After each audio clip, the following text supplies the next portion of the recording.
How to explain your experience when your English is limited. Welcome to Speak English with Energy. Welcome back to Speak English with Energy, the podcast where we make learning simple and fun. I'm Lisa, and today we're talking about a situation almost every English learner faces. Picture this: you are in a job interview, and the manager asks about your past work.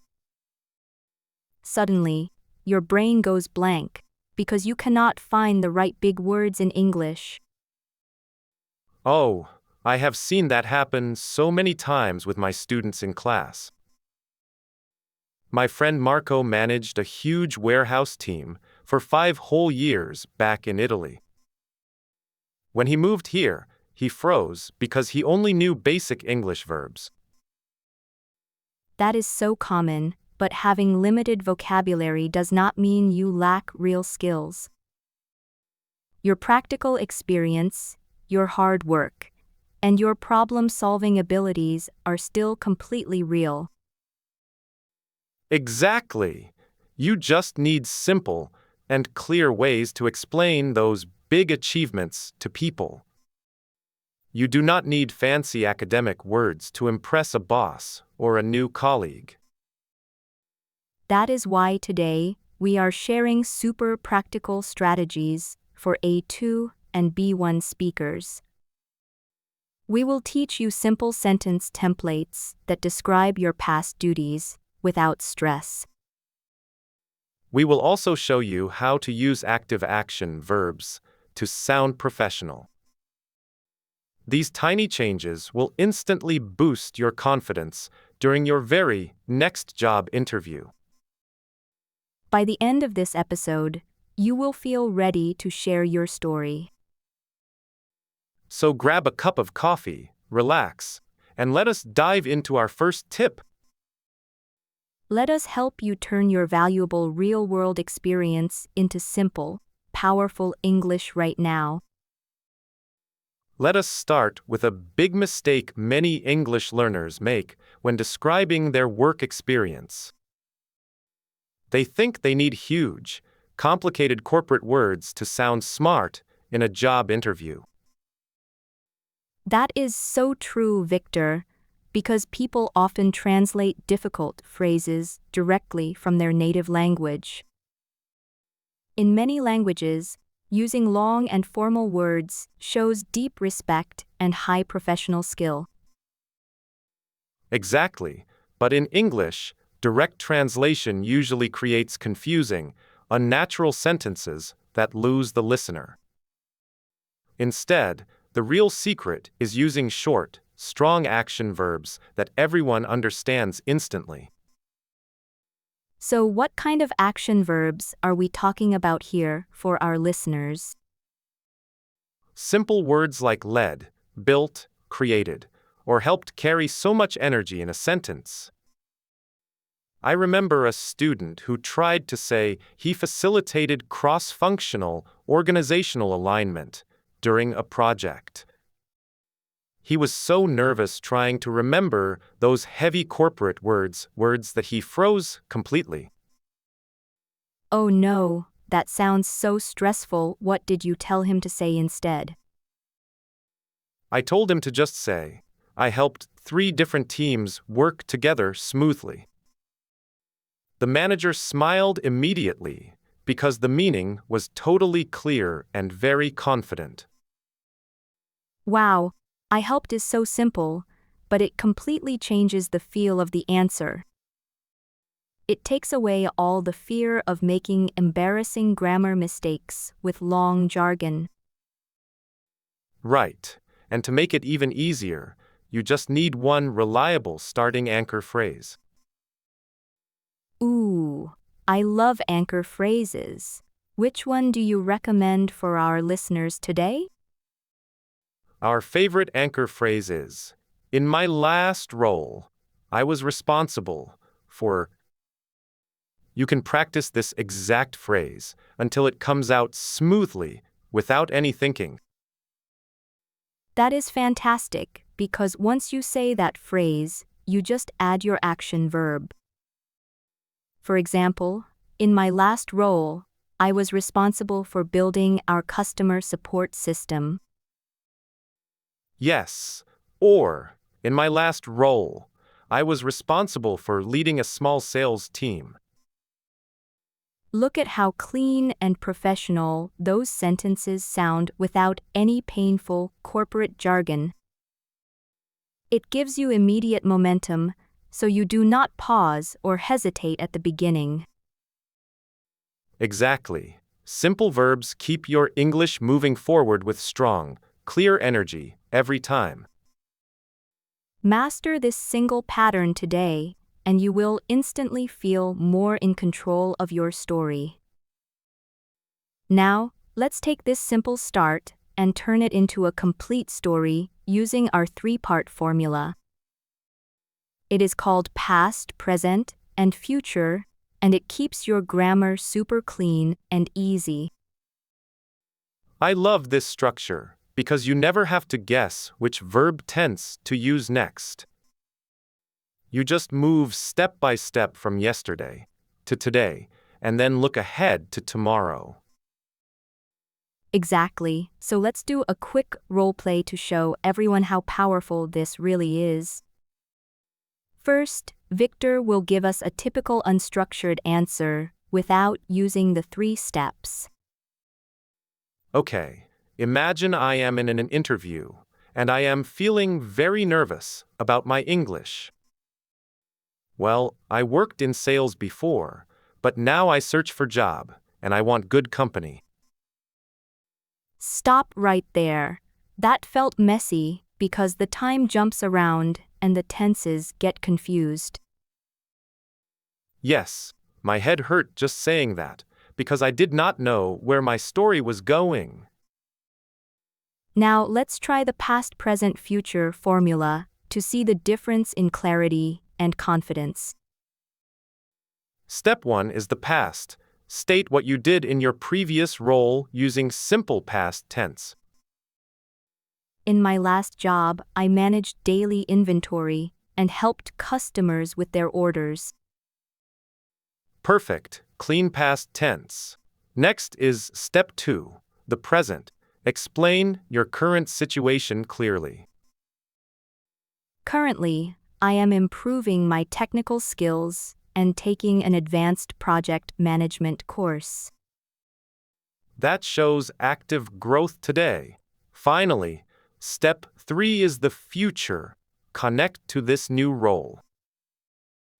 Looking ahead, I want to bring my organization skills to your team and grow as a manager. Wow, that sounded incredible. 3 simple sentences, perfectly organized, and completely stress-free for the listener. Notice how each tense has a clear home, which stops you from mixing up past and present. When you know your target for each sentence, your brain stays calm and relaxed. You do not worry about complex grammar rules, because the simple formula guides your speech naturally. Plus, the interviewer can follow your journey without trying to puzzle together your professional history. It shows clear logic and strong communication skills, even if your vocabulary is quite basic. That is the secret. Clear structure always beats big words in real job interviews. Practice writing down your own 3 sentences today using past, present, and future. Say them out loud until they feel smooth, and you will be ready for any interview question. Now, let us talk about that terrifying moment when you suddenly forget a specific technical word. Oh, it happens to everyone, even native speakers when they get nervous during big interviews. Last year, I forgot the word for database while explaining a project to a client. Instead of stopping, I just said, the system where we store all customer information. That is so clever, because the client still understood your main point completely without any confusion. Exactly. You just described the action or the function of the thing, instead of searching for the noun. However, many English learners make a huge mistake here by stopping to apologize again and again. They say things like, "Sorry, my English is very bad," or "I am so sorry I forgot." Right. And when you apologize, you draw attention away from your great skills and onto your language. It makes the listener focus on your mistakes instead of your wonderful experience and hard work. It also lowers your confidence immediately, which makes you feel even more nervous for the next question. So instead of apologizing, we need smooth bridging phrases to connect our thoughts without breaking flow. What are your favorite phrases to keep the conversation moving forward when you get stuck? My absolute favorite phrase is "in other words," because it gives your brain time to rephrase. You can say, "I managed the financial software." In other words, "I tracked all daily sales."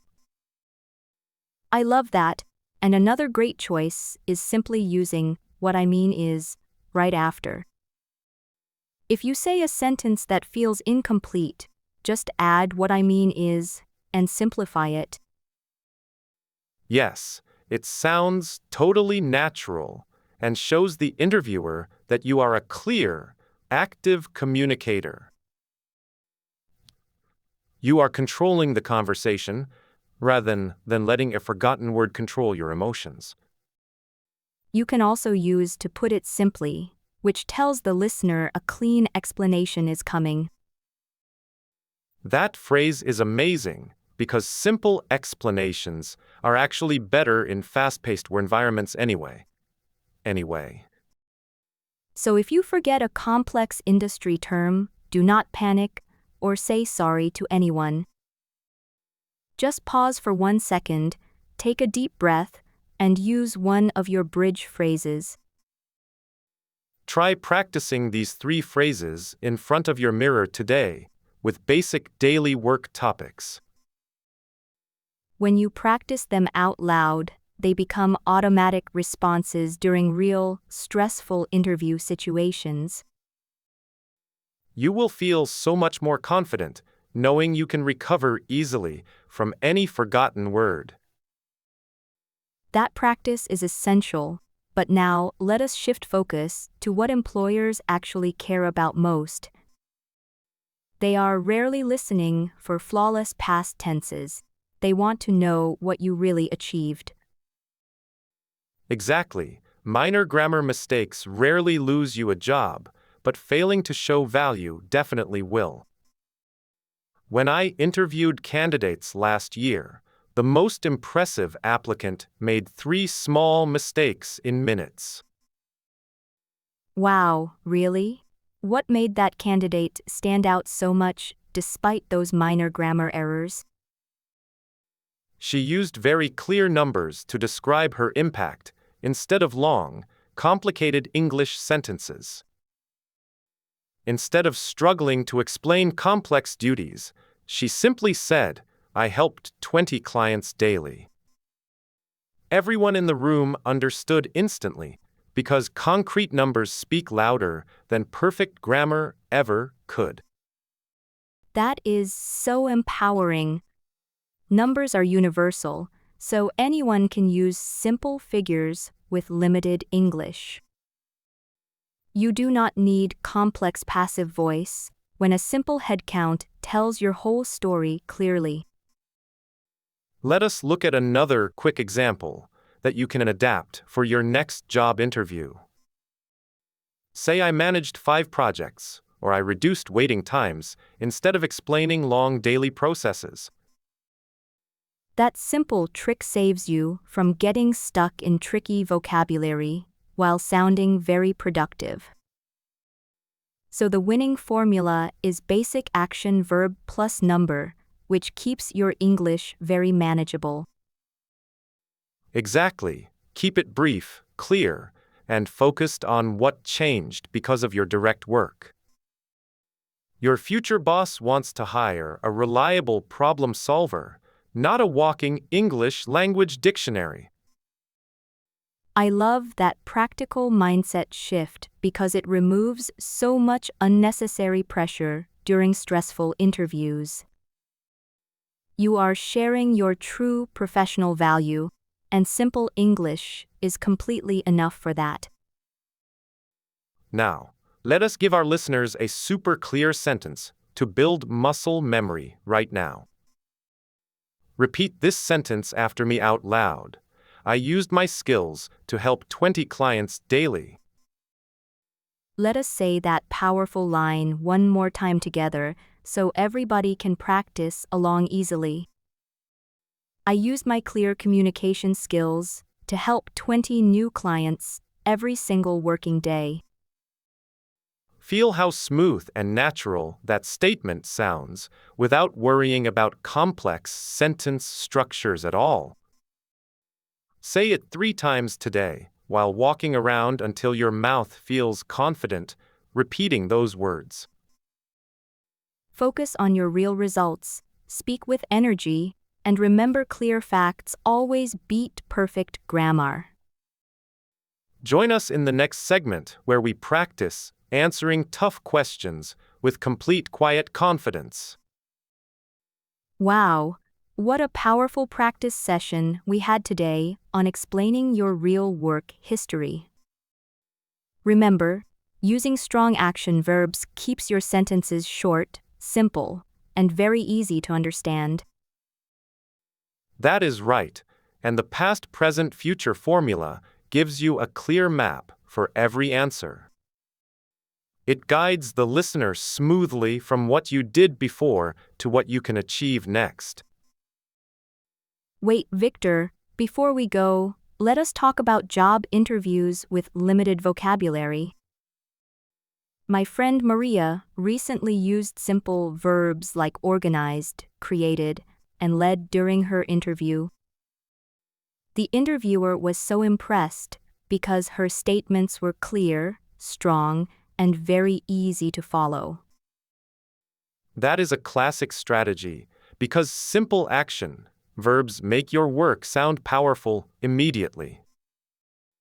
You do not need long, complicated phrases to explain that you managed a big team successfully. But what should a person do if the interviewer asks a very complex follow-up question? That happens all the time, and the best trick is staying completely calm and honest. You can say, I managed the main project, and I can email you specific details later. This gives you time to write carefully without stressing about difficult spoken vocabulary right away. That is brilliant because it shows great professionalism while keeping your current conversation clean and simple. I once saw an engineer do that during a presentation, and everyone respected his honesty. Exactly. People care much more about your actual results than rare grammar structures or idioms.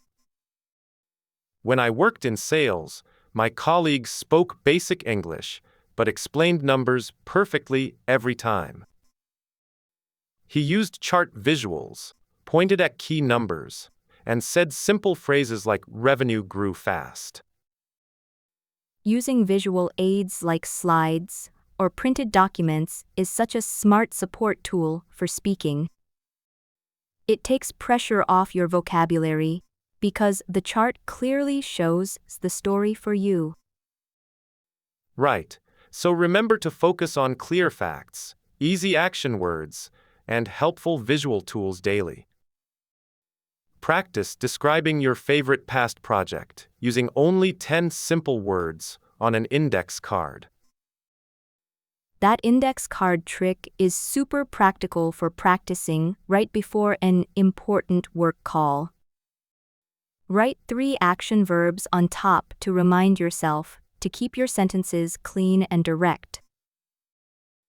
Every time you speak clearly, your confidence will grow stronger for the next big career step.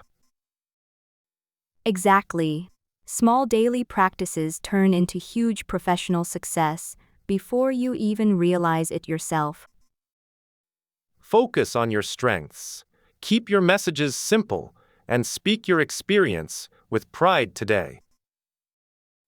Actually, Victor, I just remembered a former student of mine named Marco who had a job interview last month. He was terrified because he only knew basic past tense verbs like worked, managed, and created. That is super common, but basic verbs are actually perfect for explaining real work experience. Exactly. So Marco wrote down just 3 simple bullet points about his past logistics project. He said, I managed a team, I solved daily problems, and I increased sales by 10%. Wow, that third sentence about 10% gives a real number that managers instantly remember. Numbers break language barriers so easily because every interviewer instantly understands clear result data. Yes, and the interviewer did not care at all about his minor grammar mistakes during the talk. They focused completely on his practical achievements and offered him the position 2 days later. That story proves that confidence and simple numbers matter way more than long, fancy vocabulary. If you prepare one simple number from your past work, you will sound extremely professional. What if someone works in customer service, where specific sales numbers are hard to find? You can share daily actions, like saying, I helped 50 happy clients every single day. That clearly shows your busy work rhythm, without using any complicated or stressful English phrases. Focusing on simple daily facts makes speaking your experience feel completely doable for anyone. Always focus on simple facts and real results, instead of trying to use giant grammar rules. Numbers and specific achievements speak much louder than long, complicated words in any job interview. Absolutely. Your actual experience is what truly matters to managers looking for great talent. Now, here is your practical action challenge to try at home during this coming week. Pick one success from a previous job and write down 3 simple sentences about it. Then record yourself speaking those 3 lines on your phone until you feel completely confident. That is such an amazing homework task because hearing your own voice builds fast confidence. You will quickly realize how impressive your actual skills sound when you state clear facts. Never feel small just because your English is still developing step by step every day. Your hard work, professional skills, and great personality shine through when you speak with clarity. Hold your head up high and share your unique story with energy and strong belief. We are so proud of the fantastic progress you are making in every single episode. Keep practicing your 3 sentences, believe in your value, and have a wonderful week. Goodbye for now, and see you next time on Speak English with Energy. Thanks for listening. If you enjoyed this episode, don't forget to like, share, and subscribe. Keep learning, keep growing, and keep speaking English with energy. See you in the next episode.